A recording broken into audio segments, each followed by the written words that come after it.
Many big brands are publicly acknowledging their responsibility to shape a better future for people of color.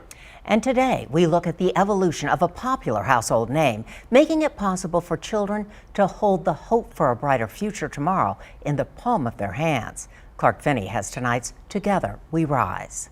Barbie, you're beautiful. Have you heard what's happened? Barbie's changed. With All-American Barbie, you get All-American fun. She's an All-American beauty and a friend rolled into one. If you grew up playing with dolls, chances are you had a Barbie. I pretty much have Barbie and her sister Chelsea. Or two. She has quite a few. And if you were lucky, Barbie looked just like you. These days, Barbie looks a lot different than she did during your childhood.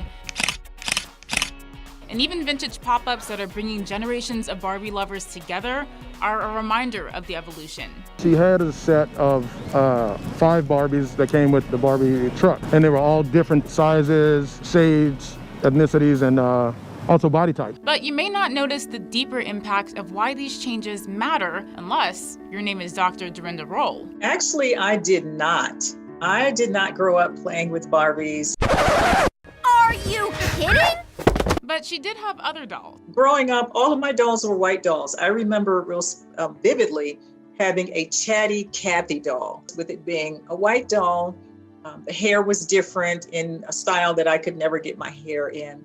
The eyes were different. Everything was different about that doll. You didn't have that choice of a black doll or a white doll. They were all white dolls. But what it did was to put in me a belief and a feeling as a child that that doll was prettier. A study in the 1940s done by psychologists Kenny and Mamie Clark, the doll experiment, showed that she wasn't the only child who felt this way. In the experiment, children were asked to compare a white doll and a black doll.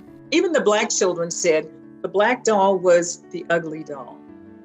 The black doll was the bad doll. So all of these negative influences come in when children have images that don't look like them. While baby dolls existed, the earliest release of brown Barbie dolls began with Mattel's Christy and Francie dolls. They were both introduced in 1967 and 1968, but were only marketed as Barbie's friends.